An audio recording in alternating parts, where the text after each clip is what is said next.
Selamat pagi Bapak Ibu Saudara sekalian, bersyukur dalam anugerah Tuhan kita kembali bertemu dalam pembinaan untuk pemuritan yang secara Bapak Ibu bisa ikuti dari bulan Januari sampai saat ini. Kita sudah masih bulan yang keempat. Kita terus belajar tentang Tuhan Yesus, Tuhan yang kita kenal, dan yang kita pelajari secara khusus tentang Tuhan mengatakan aku adalah, atau di Alkitab bilang aku adalah, yang kalau kita sudah belajar ada aku adalah roti hidup, akulah terang dunia, akulah pintu. Dan hari ini kita mau belajar tentang akulah gembala yang baik. Nah Bapak Ibu sekalian, sebelum kita akan mulai, saya mengajak kita boleh berdoa terlebih dahulu untuk kita siapkan hati kita masing-masing.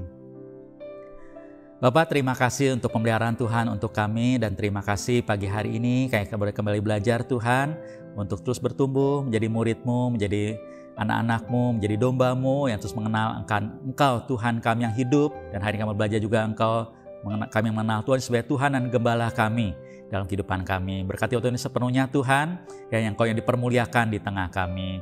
Dalam nama Tuhan Yesus kami berdoa. Amin. Bapak Ibu sekalian, apa yang kita mau pelajari hari ini adalah tentang perkataan Tuhan Yesus, akulah gembala yang baik. Mari kita buka bersama dari firman Tuhan dalam Injil Yohanes pasal yang ke-10, ayat yang ke-11 sampai yang ke-16. Kita baca bersama, Yohanes pasal yang ke-10 ayat yang ke-11 sampai ke-16. Ini perkataan Tuhan Yesus. Akulah gembala yang baik memberikan nyawanya bagi domba-dombanya. Sedangkan seorang upahan yang bukan gembala dan yang bukan pemilik domba-domba itu sendiri, ketika melihat serigala datang, meninggalkan domba-domba itu lalu lari, sehingga serigala itu menerkam dan mencerai-beraikan domba-domba itu. Ia lari karena ia seorang upahan dan tidak memperhatikan domba-domba itu. Akulah gembala yang baik, dan aku mengenal domba-dombaku, dan domba-dombaku mengenal aku. Sama seperti Bapa mengenal aku dan aku mengenal Bapa, dan aku berikan nyawaku bagi domba-dombaku. Ada lagi padaku domba-domba lain yang bukan dari kandang ini. Domba-domba itu juga harus kutuntun juga, dan mereka akan mendengarkan suaraku, dan mereka akan menjadi satu kawanan dengan satu gembala. Sampai sedemikian bacaan firman Tuhan. Bagi seorang baca firman Tuhan, merenungkan dan melakukannya dalam kehidupannya sehari-hari. Yang tadi kita baca adalah perkataan yang sangat terkenal dari Tuhan Yesus. Tuhan mengatakan, akulah gembala yang baik. Kalau Bapak Ibu sudah ikuti pembinaan ini dari Januari, Februari maupun Maret, dikatakan tentang kata akulah. Akulah atau aku adalah, itu terjemahnya sama Bapak Ibu sekalian ya.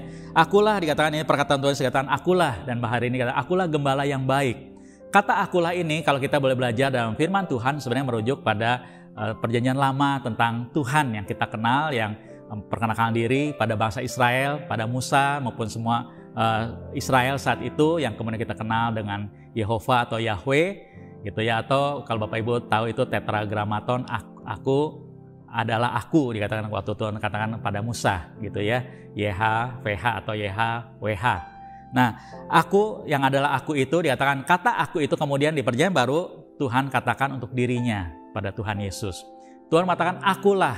Akulah itu diterjemahkan sebenarnya adalah aku yang selalu ada, atau yang dikatakan selalu adalah. Kalau kita bahasa kita kira-kira gitu ya. Aku yang selalu ada, ya aku ada itu ya. Aku yang selalu ada, atau juga aku yang selalu adalah. Jadi dia selalu, aku yang selalu aku gitu ya. Kira-kira seperti itu. Yang tidak pernah berubah. Aku yang adalah aku itu dikatakan ya. Dikatakan. Nah di sini dikatakan aku ini dikatakan salah satu Tuhan kenalkan adalah akulah gembala yang baik. Nah gembala Bapak Ibu pasti sudah mengenal, kalau kita banyak baca firman Tuhan, dan apalagi waktu juga zaman masa Israel waktu itu, gembala adalah pekerjaan yang mereka sangat kenal, menggembalakan domba. Nah gembala seringkali dalam bayangan kita seperti gembala itu begitu baiknya menggendong domba gitu ya, kerjaan yang sepertinya begitu manis, seperti seorang yang senang dengan anjing, kucing di rumah misalnya gitu ya, yang manis. Bukan itu sebenarnya. Gembala itu kerjaan yang sulit Bapak Ibu sekalian. Gembala itu kerjanya penuh tantangan, bahkan kadang-kadang penuh bahaya dan sangat melelahkan. Itu kerjaan seorang gembala. Tapi seorang gembala itu punya satu keunikan, yaitu gembala itu punya satu kasih relasi yang begitu indah dengan dombanya. Sehingga dalam perjanjian lama maupun perjanjian baru, Tuhan selalu menyatakan tentang akulah gembala yang baik. Perjanjian lama kita mengenal Tuhan mengatakan Daud mengatakan Tuhan adalah gembalaku. Dan itu sangat terkenal bagi bangsa Israel. Mazmur yang sangat jadi mazmur favorit. Tuhan adalah gembalaku. Nah, di perjanjian baru di sini dikatakan Tuhan sendiri mengatakan Tuhan yang adalah gembalaku itu, Tuhan katakan inilah aku. Akulah gembala itu yang di Mazmur 23, dan akulah gembala yang baik. Kalau di Mazmur 23 kita membaca bagaimana seorang gembala mengasihi dombanya dengan luar biasa. Nah, di sini Tuhan berikan satu penekanan lebih jauh lagi. Akulah gembala yang baik, yang dia memberikan nyawanya bagi domba-dombanya. Akulah gembala yang baik. Yang baik, kata baik itu dalam bahasanya adalah dalam arti baik, dalam arti kualitas, Bapak Ibu sekalian. Baik pada dirinya, bukan baik karena berbuat baik, bukan baik karena ditambahkan sesuatu, tapi karena memang pada dirinya sendiri baik. Jadi betul-betul baik pada dirinya. Akulah gembala yang betul-betul baik, dikatakan. Dan dikatakan gembala yang baik itu adalah apa? Bukan cuma memberi makan, melindungi, tapi dikatakan gembala yang baik memberikan nyawanya bagi domba-dombanya. Nah, ini satu penekanan yang Tuhan berikan. Akulah gembala yang baik. Dan gembala yang baik juga memberikan nyawanya bagi domba-dombanya. Dia memberikan nyawanya di sini tentu Bapak Ibu sekalian bukan berarti pamer gitu ya, depan domba-domba dia mati, bukan itu maksudnya. Tapi dia berani mempertaruhkan nyawanya, berani mengorbankan nyawanya untuk menyelamatkan domba-dombanya. Itu konteksnya ke sana Bapak Ibu sekalian. Sehingga di bagian berikutnya dikatakan, sedangkan seorang upahan yang bukan gembala, ayat ke-12 dikatakannya, yang bukan pemilik domba itu waktu dia melihat serigala dikatakan dia akan lari. Nah, seorang gembala itu biasanya memiliki domba dan dia mengasihi dombanya. Tapi ada juga namanya gembala upahan. Nah, seorang upahan dikatakan hanya kerja sesuai gaji, mungkin harian gitu ya Bapak Ibu sekaliannya. Dia hanya menerima gaji dikatakan. Itu seorang upahan. Dan seorang upahan itu jelas bukan pemilik domba. Sehingga dikatakan waktu serigala datang, seorang upahan akan lari. Karena apa? Dia cari aman. Bukan karena dia jahat kira-kira gitu. Tapi karena memang dia tahu dia cari aman untuk hidupnya. Dia bilang ini domba orang lain, masa saya mati kena serigala, mendingan saya lari gitu kan, paling saya nggak digaji aja gitu kan. Itu seorang upahan. Nah, upahan akan lari dikatakan waktu serigala datang. Nah, itu yang terjadi. Sehingga waktu serigala datang, dan Bapak Ibu sekalian kalau kita tahu serigala bisa datang itu nggak sendirian. Serigala itu seringnya rombongan, banyak temannya di belakang. Gitu, serigala bisa keroyokan kan Bapak Ibu kalau kita sering lihat ya di film pun dimanapun begitu. Jadi sehingga kalau serigala datang, begitu dikatakan apa? Dia akan mencabik domba itu, dikatakan domba, dikatakan dia akan diterkam, lalu akibatnya apa? Tercerai-berai. Satu serigala datang aja, domba satu aja digigit, semua domba yang lain pada lari kemana-mana. Itu pasti tercerai-berai dan akhirnya pasti banyak yang mati juga kalau kena serigala yang lain. Itu yang terjadi Bapak Ibu sekalian. Tapi seorang gembala yang baik, dikatakan dia akan menyerahkan nyawanya, dia akan bertarung, dia mempertaruhkan nyawanya untuk melindungi dombanya. Yang lama berikan banyak cerita seperti itu juga Bapak Ibu sekalian. Kan Daud pernah dikatakan melawan beruang, melawan singa gitu ya, untuk melindungi dombanya. Nah, dikatakan Tuhan Yesus katakan, akulah gembala yang memberikan nyawaku bagi domba-dombaku. Dia mempertaruhkan nyawanya karena dia begitu mengasihi dombanya yang adalah miliknya. Nah, sampai di sini Bapak Ibu sekalian, kalau kita baca keseluruhan dalam Alkitab, ternyata itu yang kemudian betul-betul Tuhan Yesus lakukan. Dia bukan hanya punya hati yang siap mempertaruhkan nyawanya, tapi dia sungguh-sungguh melakukan melalui pengorbanan dia atas kayu salib. Karena dia tahu kita sebagai dombanya harusnya binasa, tapi dia menyelamatkan kita melalui pengorbanan dia atas kayu salib. Kita diselamatkan. Kita baru memperingati Jumat Agung, pengorbanan Tuhan Yesus. Dia mati menebus dosa kita, lalu dia mati, tapi setelah itu dia bangkit. Dan dia hidup selamanya. Nah, dia berkorban untuk kita, menyelamatkan kita. Nah, Bapak Ibu sekalian, itu yang Tuhan lakukan. Sehingga dalam Ibrani 13 dikatakan dia adalah gembala agung segala domba. Karena dia betul-betul gembala yang baik, bahkan gembala yang agung yang sudah mengorbankan dirinya untuk domba-dombanya. Tapi kemudian dia bangkit. Itu Tuhan Yesus Bapak Ibu sekalian. Nah, sampai di sini yang kita mau belajar Bapak Ibu sekalian adalah kita menyadari inilah Tuhan kita, Tuhan Yesus. Dia adalah gembala yang baik. Sudahkah Bapak Ibu juga kita menyadari akan hal ini? Dia adalah gembala yang baik, begitu mengasihi kita. Apa kita sungguh-sungguh percaya? Kalau dikatakan upahan itu dia akan lari meninggalkan domba, dia tidak peduli dengan dombanya, dikatakan ya, dia tidak perhatikan, bahasa asli katakan dia tidak peduli, tidak di sini dikatakan tidak memperhatikan domba-domba itu. Tapi Tuhan adalah yang perhatikan, yang peduli, yang melindungi, bahkan rela berkorban untuk domba-dombanya. Itu Tuhan kita. Seberapa kita menyadari, itulah cinta Tuhan pada kita. Dia mengasihi kita begitu dalamnya sampai dia rela berkorban untuk menebus dosa kita, menebus kita, menyelamatkan kita. Itu Tuhan Yesus. Nah, Bapak Ibu, ini yang pertama kita belajar. Dia adalah gembala yang baik. Tuhan Yesus adalah gembala yang baik yang rela berkorban karena dia mengasihi kita. Hal yang kedua yang kita bisa belajar adalah ayat 14. Akulah gembala yang baik dan aku mengenal domba-dombaku dan domba-dombaku mengenal aku, seperti Bapa mengenal aku mengenal Bapa, dan aku memberikan nyawaku bagi domba-dombaku. Hal yang kedua, Tuhan ulang lagi. Akulah gembala yang baik. Dan gembala yang baik dikatakan apa? Aku mengenal domba-dombaku dan domba-dombaku mengenal aku. Ini hal yang penting Bapak Ibu sekalian. Karena Tuhan adalah gembala kita yang baik, Dia mengenal kita. Dia katakan Dia mengenal domba-dombaku, Dia kenal setiap dombanya secara unik, secara khusus. Bahkan kalau kita tahu latar belakangnya, Dia kenal nama setiap domba. Dia panggil satu-satu dan domba tahu suara gembala. Nah, dikatakan Dia adalah gembala yang baik. Aku mengenal domba-dombaku secara khusus, segala keunikannya, segala kelemahannya, keterbatasannya, kekurangannya, dan segala kelebihannya dan segala keunikannya. Dia mengenal setiap domba-dombanya. Itu Tuhan kita. Dia gembala yang baik, dikatakan aku mengenal domba-dombaku. Nah, Bapak Ibu sekalian, kalau kita sadar sampai di sini kita boleh belajar adalah apa? Tuhan adalah gembala kita yang baik. Dia mengenal kita apa adanya. Orang lain seberapa mengenal kita pun ada batasnya Bapak Ibu. Orang tua kenal kita ada batasnya. Pasangan kita pun kenal kita ada batasnya. Kita pun mengenal mereka sama Bapak Ibu sekalian. Ada batas tertentu yang kita nggak bisa kenal. Kita baru sadari setelah puluhan tahun mungkin, saya baru tahu ternyata dia begini dan sebagainya. Tapi Tuhan mengenal kita begitu dalamnya dari kita sebelum lahir, bahkan Dia pertama menciptakan kita lahir, Dia kenal seluruh kehidupan kita, seluruh pemikiran kita, hati kita yang paling dalam, dan pergumulan kita, kelemahan kita, segala keberadaan kita. Dia mengenal kita. Dia mengenal kita sebagai domba-dombanya. Nah, Bapak Ibu sekalian, hal ini boleh sangat menguatkan kita. Tuhan tahu aku apa adanya. Dan Dia yang kemudian kita tahu juga, Dia mengasihi kita. Maka kita bisa lihat tadi dikatakan, aku mengenal domba-dombaku dan domba-dombaku mengenal aku. Nah, ini poin penting buat kita Bapak Ibu sekalian. Tuhan begitu mengenal kita, apa kita juga mengenal Dia adalah gembala kita? Apa kita sungguh mengenal Dia? Kita sebagai dombanya dikatakan mengenal aku, mengenal Tuhan Yesus. Setelah kita jadi orang Kristen sekian lama Bapak Ibu sekalian, seberapa kita mengenal Tuhan? Mengenal Dia sebagai gembala kita.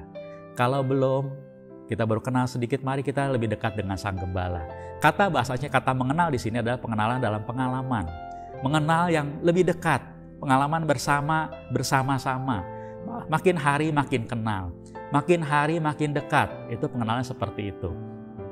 Sehingga Tuhan gambarkan di sini seperti Bapa mengenal aku dan aku mengenal Bapakku dalam kekekalan ya. Bapa mengenal aku mengenal Bapakku dalam pribadi Allah Tritunggal. Tuhan katakan Dia demikian dengan Bapa. Pengenalan yang terus dikatakan begitu dalamnya, yang begitu dalamnya dalam pribadi Allah Tritunggal. Nah, Tuhan mau kita sebenarnya mengenal Dia begitu dalam. Tapi kita tentu jauh sekali Bapak Ibu proses yang kita jalani ya. Kita bukan Tuhan. Tapi yang sebenarnya Tuhan bukakan buat kita adalah apa? Dia terbuka, Dia ingin kita mengenal Dia. Domba-dombaku mengenal aku. Seberapa kita punya kerinduan mengenal Tuhan dalam kehidupan kita? Apa kita betul-betul ingin mengenal gembala kita? Atau kita hanya yang penting aman? Gembala kasih saya makan, kasih saya minum, lindungi saya sudah. Tapi saya tidak mau mengenal isi hatinya, tidak mau mengenal Dia dengan dekat. Padahal Bapak Ibu kalau kita mengenal Tuhan dengan makin dalam, makin dekat, itu adalah anugerah. Dan kita akan makin bersyukur. Karena apa? Begitu banyak kebaikannya, begitu banyak keindahan Tuhan, begitu banyak anugerah, kemuliaan Tuhan. Waktu Dia bukakan pada kita, wah kita akan terkagum-kagum pada Tuhan kita. Tuhan kita itu gembala yang Tuhan yang luar biasa. Kalau kita kenal Tuhan, kita akan makin terkagum-kagum kepada Dia. Itu yang seharusnya terjadi Bapak Ibu sekalian. Gak usah jauh-jauh, kita waktu melihat ciptaan Tuhan aja, makin kita kenal ciptaan Tuhan, makin terkagum-kagum. Luar biasanya Tuhan. Waktu kita mengenal gembala kita begitu dekat, bukannya ciptaannya, tapi mengenal Dia secara pribadi. Wah, jauh lebih luar biasa lagi Bapak Ibu sekalian. Nah, maka kemudian dikatakan, ayat 14 tadi dikatakan dan 15, Bapa mengenal aku dan aku mengenal Bapa, dan aku memberikan nyawaku bagi domba-dombaku. Dikatakan, waktu mengenal itu dikatakan dalam yang kedua ini dikatakan, aku mengenal domba-dombaku dan dombaku mengenal aku. Tapi juga di sini katakan, aku memberikan nyawaku bagi domba-dombaku. Tuhan ulang sekali lagi. Jadi diingatkan kembali, Tuhan yang mengenal kita itu bukan mengenal kita dengan membuat kita takut, tapi justru dikatakan, aku menyerahkan nyawaku bagi domba-dombaku. Tuhan yang mengenal kita adalah Tuhan juga yang mengasihi kita. Tadi di pertama dikatakan aku menyerahkan nyawaku. Sekarang Dia ulang lagi. Aku gembala yang baik itu dikatakan aku mengenal domba-dombaku dan aku juga apa? Menyerahkan nyawaku untuk domba-dombaku. Dia ingatkan kembali. Aku mengenal kamu, makin aku kenal kamu, jangan kamu makin takut. Justru makin kamu tahu aku itu mengasihi kamu. Itu yang akan kita temukan keindahannya Bapak Ibu. Makin kita mengenal Tuhan, kita akan makin menyadari betapa besarnya Tuhan itu mengasihi kita sampai dia rela menyerahkan nyawanya buat kita. Yang terakhir ayat ke-16 dikatakan, ada lagi padaku domba lain yang bukan dari kandang ini. Domba itu juga akan kutuntun, dikatakan, dan jadi satu kawanan. Nah, ini bagian yang ketiga adalah kita bisa melihat adalah Tuhan gembala yang baik, dia mengasihi setiap domba yang ada. Nah, kalau kita belajari Bapak Ibu sekalian ya, Alkitab sering menggambarkan itu seperti seekor domba yang lemah. Domba yang tidak tahu jalan, kalau Bapak Ibu masih ingat yang bulan lalu sudah dibahas juga oleh contoh Daniel, domba itu tidak tahu jalan, bahkan pintu aja dia bisa kadang-kala nyasar gitu, berada depan dia gitu kan ya. Domba itu begitu lemahnya. Ada musuh dia nggak bisa melawan, ada bahaya dia tidak bisa lari, gitu kan ya. Cari jalan pun dia tidak tahu jalan pulang. Itulah kelemahan seekor domba. Hidup kita sebenarnya seperti itu. Kita tidak tahu hari esok kita, masa depan kita nggak tahu. Kita hadapi masalah pun kita sebisa kita jalani, dan kita nggak tahu mungkin ada musuh yang di luar kita yang membahayakan kita. Kita kadang-kala nggak sadar Bapak Ibu sekalian. Kita lemah seperti seekor domba. Maka Alkitab menggambarkan, dikatakan, seringkali orang yang di luar Tuhan, yang tidak mengenal Tuhan sebagai gembala yang baik itu dikatakan, mereka seperti domba yang lelah dan terlantar, dikatakan seperti domba yang tidak bergembala. Itu seperti itu. Domba yang tidak bergembala itu terlantar, lelah, kasihan sekali. Itu yang terjadi. Nah, di luar itu kita lihat Tuhan katakan, maka di sana, di luar sana ada domba-domba yang lelah, terlantar. Mereka yang nggak ada gembala, mereka nggak tahu jalan, mereka menghadapi bahaya sendirian, bisa celaka di jalan dan sebagainya. Dikatakan, domba-domba itu pun kalau mau mendengar suaraku, dikatakan, ada padaku itu domba-domba itu juga akan kutuntun. Nah, Bapak Ibu sekalian, bagaimana dengan kehidupan kita? Sampai di sini yang saja kita boleh melihat adalah lihat hidup kita dahulu Bapak Ibu. Apa kita sudah menjadi dombanya Tuhan? Kalau kita sudah percaya Tuhan Yesus sebagai Tuhan dan Juru Selamat kita, hari ini akan kembali. Dia bukan hanya Tuhan dan Juru Selamat kita, dia juga adalah gembala yang baik buat hidup kita. Tuhan Yesus adalah gembala yang mengasihi kita sebagai dombanya. Kita aman punya gembala yang luar biasa. Tapi Bapak Ibu sekalian, mungkin ada di antara kita yang hari ini belum mengenal Tuhan Yesus. Kita hidup masih mencari jalan. Kita lelah, terlantar, nggak tahu jalan. Nah, mari datang pada Tuhan Yesus. Dia gembala yang baik yang mau menyambut kita. Waktu kita datang kepada Dia, dikatakan domba itu pun akan aku tuntun. Kalau kamu percaya kepada aku, kamu datang kepada aku, kamu mau mendengarkan suaraku, kamu jadi dombaku, aku menuntun kamu. Dan kamu jadi satu kawanan domba. Jadi sama sebagai anak Tuhan yang Tuhan kasihi, sebagai dombanya Dia kasihi. Dan Dia tidak membeda-bedakan. Dia mengasihi semua domba-dombanya. Nah, Bapak Ibu, saya rindu Bapak Ibu bisa menemukan itu. Datanglah kepada Dia secara pribadi.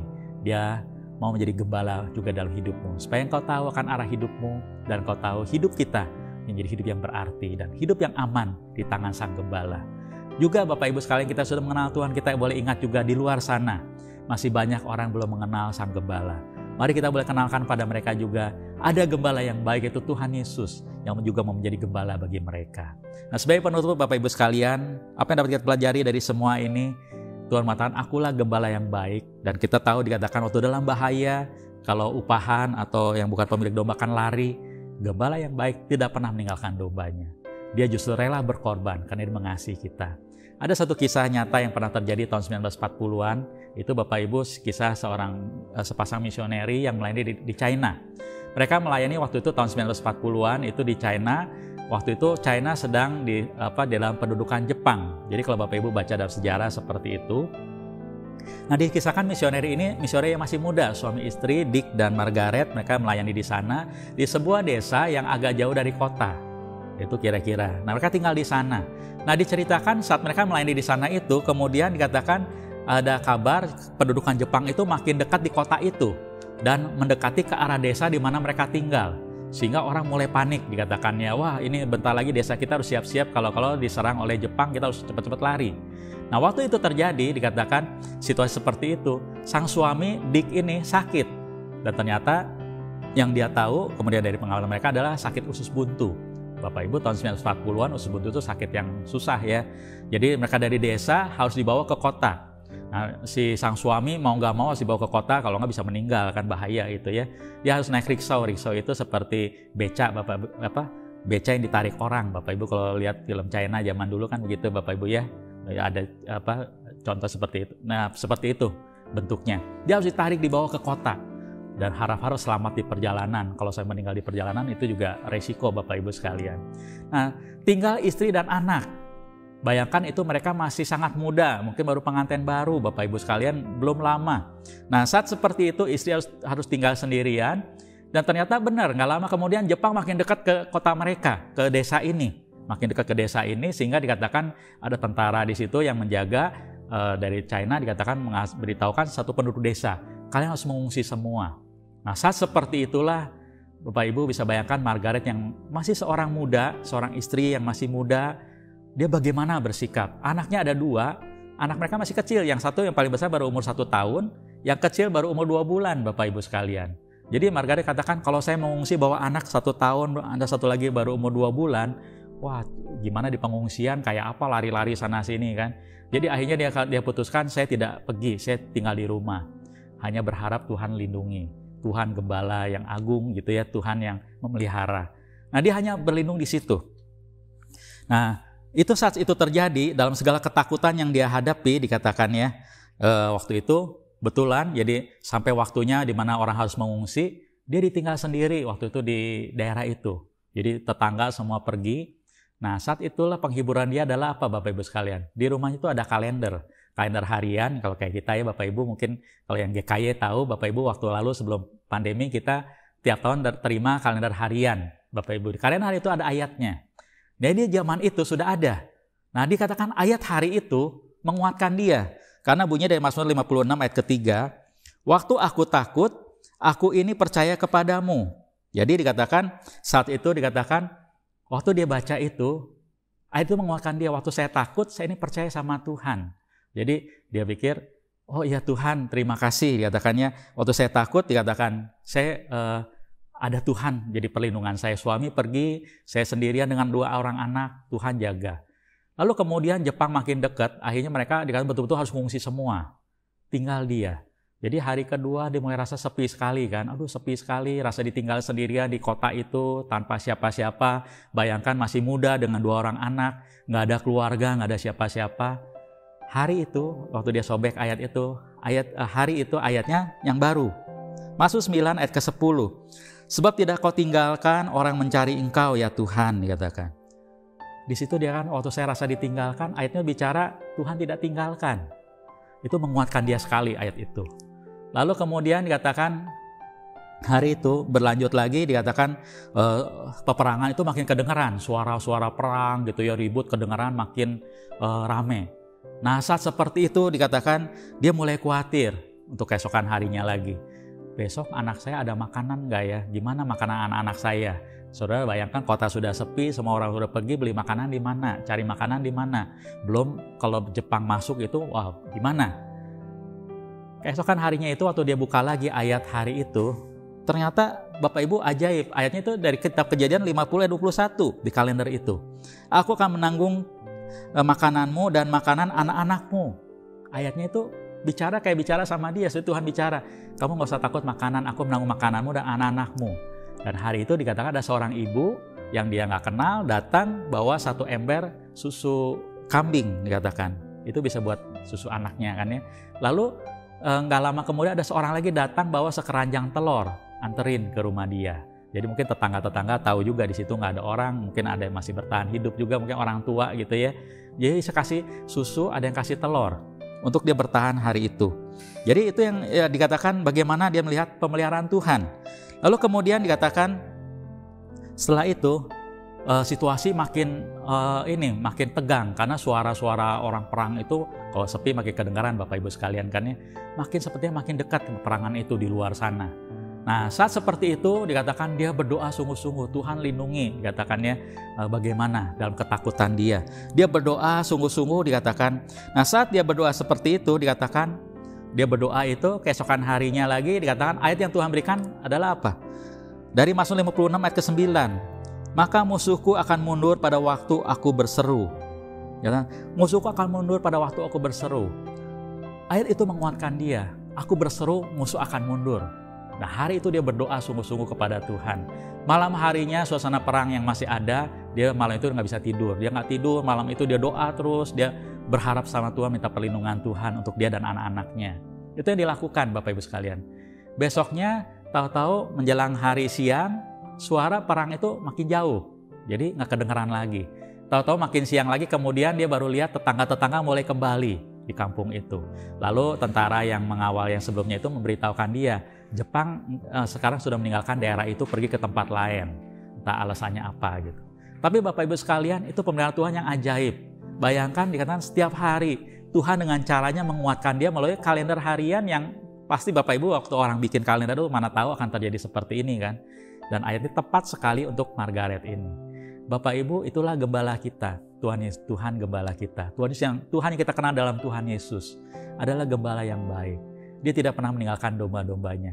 Mungkin Bapak Ibu hari ini kita ada pergumulan secara pribadi yang berbeda dengan Margaret tadi ya. Mereka dalam dunia situasi perang, sendirian gitu ya.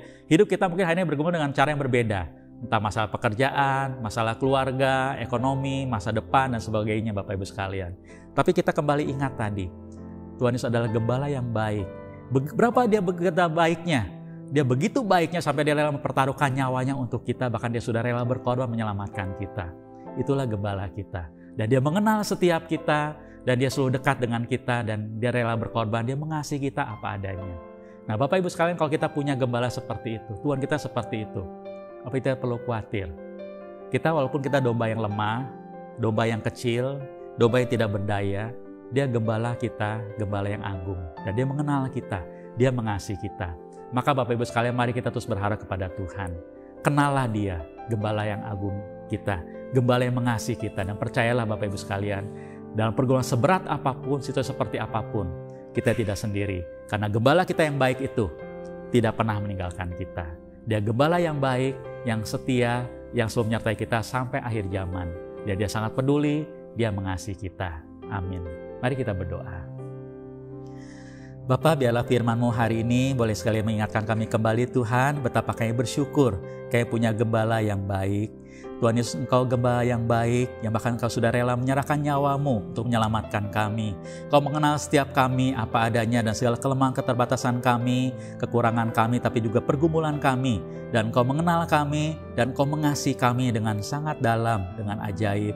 Kami boleh percaya Tuhan, dalam segala keadaan apapun hari ini, keadaan kami, bahwa kami Tuhan boleh makin mengenal Engkau gembala kami. Seperti Engkau mengenal kami, kayak rindu mengenal Engkau lebih dalam, mengenal keajaiban kasih-Mu, keajaiban kuasa-Mu, keajaiban pertolongan-Mu, dan penyertaan-Mu dalam kehidupan kami.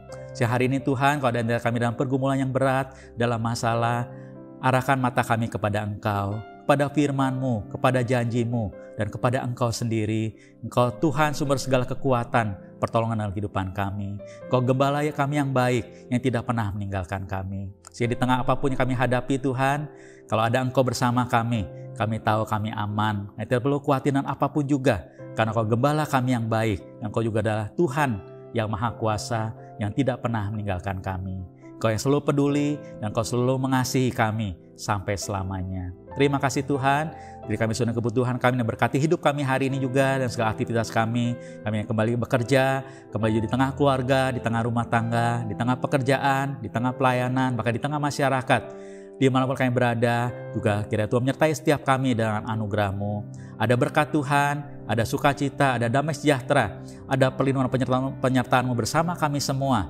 Ya, hidup kami dimanapun kami berada, nama Tuhan dipermuliakan. Terima kasih Tuhan, kami bersyukur, kami berdoa dalam nama Tuhan Kristus. Tuhan kami yang hidup, gembala kami yang baik, yang setia, yang tidak pernah meninggalkan kami sampai selamanya. Kami ucap syukur, kami berdoa. Amin. Baik Bapak Ibu sekalian, selamat beraktivitas kembali hari ini dalam segala kesibukan kita, dan ingatlah senantiasa dan renungkan senantiasa Tuhan Yesus adalah gembala yang baik, yang mengasihi setiap kita dan tidak pernah meninggalkan kita. Maka kita terus kuat, terus menang, terus jadi seorang pemenang, hidup memuliakan Dia. Amin.